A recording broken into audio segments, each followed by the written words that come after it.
Sporting journey. Started playing footy when I was about 6 years old and then continued all the way through to now. Mixed through cricket and basketball through that stage. I'm still heavily interested in basketball and footy.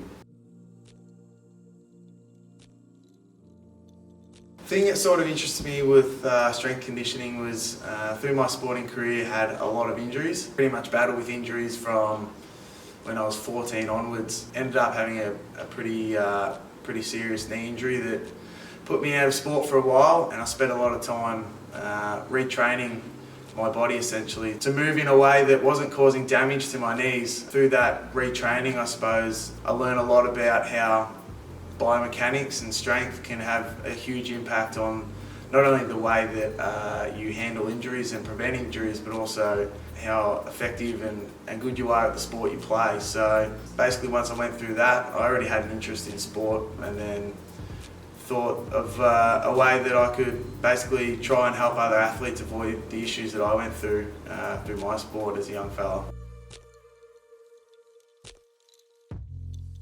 I would get into strength conditioning earlier if I didn't really have any knowledge about what it took to play at a high level of sport. I was always had the skills to play footy, but never had the physical attributes to become a good footballer. Never knew what it took to get fit. Didn't realise how important strength was in being a good sport player. So if I had those tools and the knowledge, I suppose, that I have now, I probably would have avoided a lot of the injuries that I had, and probably would have enjoyed my sport a lot more because I wasn't frustrated through injuries.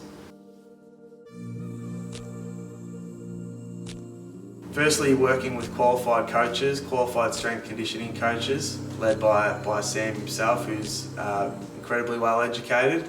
And as you can see here, you've got a pretty well equipped high performance centre, and you couple those things together with the knowledge and the skills that all three of us coaches here have. It's probably not really anywhere else in Gippsland that you can get that feedback and that skill coaching as well as strength coaching. You won't find that anywhere else, I don't think. Well, there's always been a big gap between playing your local level sport and then all of a sudden getting thrust into a talent pathway where, again, these kids are all of a sudden their training loads are increasing drastically, and quite often they don't have the physical ability to handle those training loads, and we see it all the time.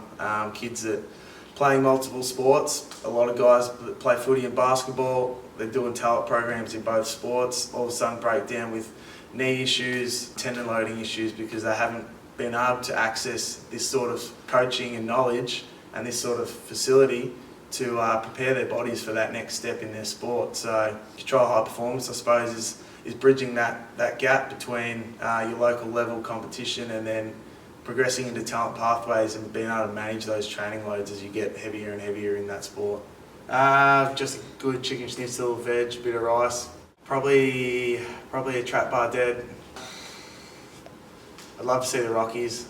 We'll do the Rockies, then head to Whistler and do the downhills there, do a bit of snowboarding in the winter as well.